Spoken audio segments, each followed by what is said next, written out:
अस्सलाम वालेकुम। मेरा नाम डॉक्टर अहमद रियाज है। मैं कंसल्टेंट नेफ्रोलॉजिस्ट और transplant physician Sahiwal teaching hospital और साहिवाल मेडिकल कॉलेज से मुंसलिक हूँ। नेफ्रोटिक सिंड्रोम या बॉडी स्वेलिंग की वजह मोस्टली किडनी होता है, लेकिन कुछ और भी वजह है जो किडनी पे इफेक्ट करके बॉडी स्वेलिंग या प्रोटीन पैदा कर सकती है। तो मैं आज उन चीज़ों के बारे में डिस्कस करूँगा जो किडनी पे असर करती है मगर किडनी इटसेल्फ डैमेज नहीं होती।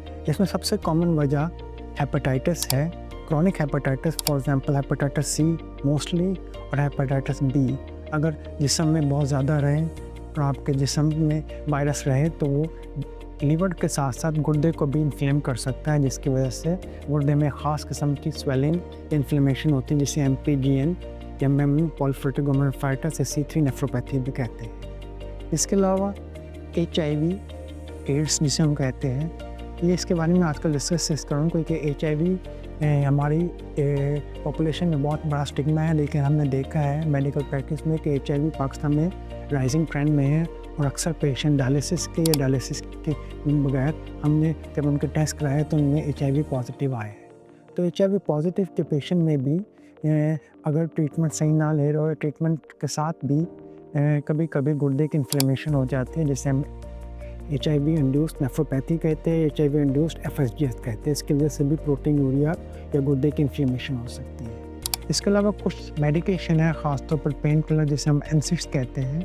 NSAIDs का बहुत ज़्यादा इस्तेमाल करना आपके गुर्दे की सर्कुलेशन को डैमेज कर देता है, जिसकी वजह से प्रोटीनूरिया भी हो सकता है, गुर्दे की इन्फ्लेमेशन भी हो सकती है और गुर्दा डैमेज भी हो सकता है।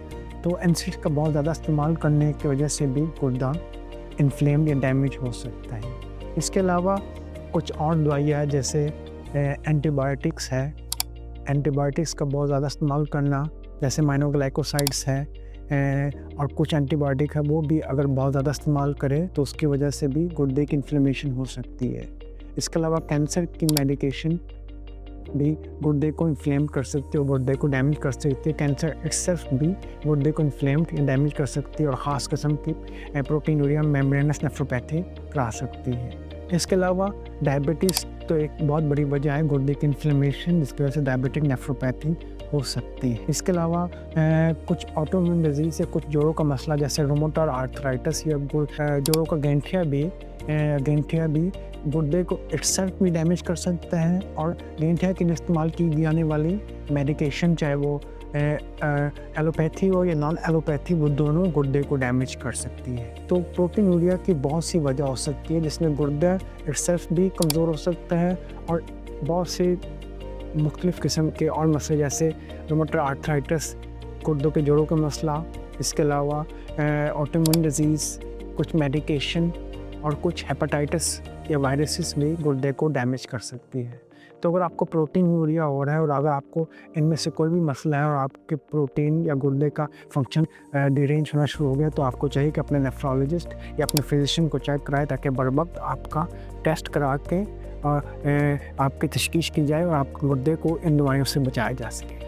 अपने और अपने इर्द गिर्द लोगों का ख्याल रखें, और आपको या आपके इर्द गिर्द किसी भी अज़ीज़ कारी को गुर्दे का मसला है तो मुझसे कंसल्टेशन करने के लिए नीचे दिए हुए नंबर पर आप